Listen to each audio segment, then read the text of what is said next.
"Peace be upon you." They opened the grave of one of the companions of the messenger after 1400 years. You will not believe what they found. Imagine with me a grave that remained closed for more than 14 centuries in the desert of the Arabian Peninsula.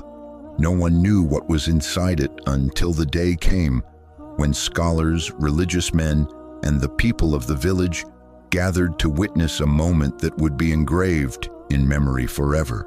But when the cover of the grave was lifted, they did not find what they expected. What they saw was shocking, a scene that confused minds and made those present between crying and trembling. What is the secret that remained hidden all these centuries? But before we begin, do not forget to like the video and subscribe to the channel so we may know the number of Muslims in this clip. And do not forget to send blessings upon our Prophet Muhammad sallallahu alaihi wasallam in the comments so we can earn rewards together. In one of the simple villages located on the edges of the Arabian Peninsula, where the sands stretch endlessly and beneath them hide the secrets of past centuries, there was an old cemetery surrounded by a crumbling mud wall with an old palm tree in its middle, as if it were the guard of time. The villagers passed by it with reverence, whispering that in these graves were the souls of great men. But one grave was different, a faded stone marker whose letters could barely be read. On a quiet morning, the municipality's bulldozers came to widen the public road, but the maps showed that one of the graves lay directly in the project's path. One of the engineers approached, wiped the dust from the stone marker, and words appeared in ancient Arabic script: Abdullah bin Anas al-Ansari. At that moment, the people froze. This name was not strange to the elders, for Abdullah bin Anas was one of the brave companions who had witnessed unforgettable moments with the Prophet sallallahu alaihi wasallam. He was the man whom the messenger had sent to kill Khalid bin Sufyan al-Hudali, a leader who was planning to invade Medina, and he returned bearing the glad tidings of victory. He was known among the companions for his quick obedience, strong faith, and never delaying in supporting the religion. They contacted the legal authorities, and scholars came from the nearby city. After consultation, it was decided to open the grave to move it elsewhere, but with the utmost respect, with takbir and supplication. At dawn the next day, the villagers gathered. The men stood in a circle around the grave, while women and children watched from afar. Everyone looked at the decisive moment. The air was still, as if nature itself stood in respect for what was about to happen.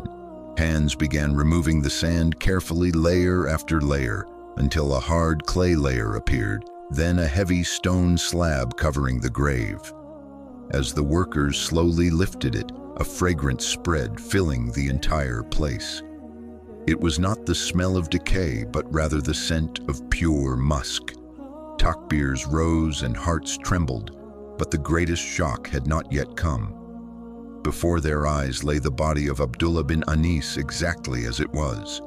His skin was intact, his features clear, his eyes closed like a sleeper, his black beard streaked with white strands, his hands folded on his chest, and his garment still retaining its color.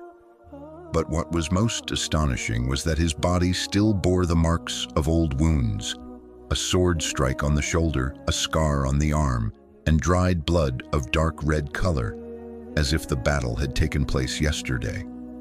One of the doctors present whispered in a trembling voice, "This is beyond the power of nature. No body can remain like this after more than 1,400 years." One of the elders replied with the hadith of the Prophet sallallahu alaihi wasallam, "The earth does not consume the bodies of the prophets and martyrs." The news spread like lightning, and neighboring villages rushed to the site. Some came weeping, others doubting, but all left with trembling hearts, having seen with their own eyes that the promise of Allah is true, and that the righteous have honor even after hundreds of years. The body was moved with full dignity and reburied in a more secure place, amid takbirs that drowned out everything else. But the greatest impact was on hearts. A young man abandoned sins after seeing the body. An old man returned to praying in the mosque, and mothers began telling the story to their children, so they would know that the world is fleeting and what is with Allah remains. This incident was a silent message from a man who lived in the time of the Prophet, peace be upon him, but it reached our hearts today. When they came to move the body of our Master Muhammad sallallahu alaihi wasallam from his grave, there was the surprise that no one expected, and that shocked everyone. We will now learn what happened. Saudi Arabia decided that the grave of the Prophet Muhammad might be demolished and that the remains be moved to an unknown place, something that could lead to sedition in the Islamic world. Yet they decided to proceed. The writer of the investigation added that this controversial proposal was part of a study prepared by a Saudi engineer and distributed to officials in Al-Masjid an-Nabawi in Medina, where the grave of the Prophet Muhammad lies beneath the green dome known as Al-Rawda al-Sharifa, visited by millions throughout the year. Jones added that the call to demolish the chambers surrounding the grave of the messenger would cause turmoil in the Islamic world, and that moving the grave of the Prophet Muhammad sallallahu alaihi wasallam could lead to inevitable sedition. Nevertheless, the study continued to press for exhuming the grave. The report, which appeared in about 61 newspapers, urged moving the grave of the messenger to al-Baqi, where he would be buried without any marker of his grave. Jones explained that there is no evidence so far that any decision has been made regarding this matter. The newspaper Al-Bayan reported that a Saudi study had called for the transfer, removal, and isolation of the grave of the Prophet Muhammad, peace be upon him. According to Makkah newspaper, which published the study, engineer Abdul Haq al-Atib, a researcher in the history of Medina, rejected it. And in Islamic architecture, the study concluded that the researchers' recommendations and demands were illogical. But the Saudi engineer Abdullah al-Majid insisted on the study and decided that he would move the body of the Prophet Muhammad to expand al-Haram al-Makki.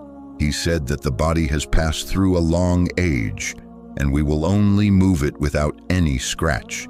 And I believe this is not against the Islamic religion, because we will be expanding the Haram to increase the number of pilgrims, and this is for the benefit of religion. Many people said that the engineer's words were illogical and backward. Abdullah prepared a work team and agreed with giant companies to carry out the mission. But when he issued the decision to the companies, the shock and miracle occurred. He said that during the weeks of preparation for the project, nightmares came to him. In his dreams, a tall man wearing black clothes up to the head appeared to him and kept saying, "Protect the grave of the messenger. Protect the grave of the messenger. Beware of the grave of the messenger. Beware of the grave of the messenger." Abdullah said he would wake up terrified and would say, "Certainly these are just nightmares because of thinking about the project." One day, he went to the office. On his way, he felt a strange feeling. When he arrived at the company, they brought him the agreements and papers to sign with the companies so that the project of moving the body of the messenger, peace be upon him, and expanding the sacred Haram could begin. He really signed the papers and agreed to the project. At the same time, his wife called him and said that his daughter was seriously ill, crying. He rushed to her terrified and went quickly home to find that his daughter had died without even going to the hospital. She had already died before reaching the hospital. At that moment, the dream, "Beware of the grave of Muhammad," came back to him. He quickly went to the company crying and said to them, "Beware of the grave of Muhammad." He took from them the papers and agreements and burned them immediately. He said to them, "Stop the project.